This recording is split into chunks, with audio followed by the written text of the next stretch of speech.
I had many mentors along this journey of becoming a cardiac surgeon.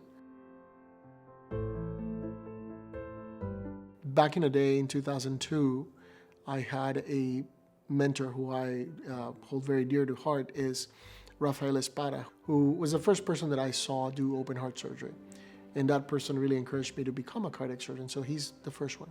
I was taught early on that there are no easy open heart surgeries. I put thought process to the care that I'm going to deliver for them before I deliver it. So I put a lot of effort into planning with imaging, planning and knowing the patient's story, and executing the best operation that I could possibly do.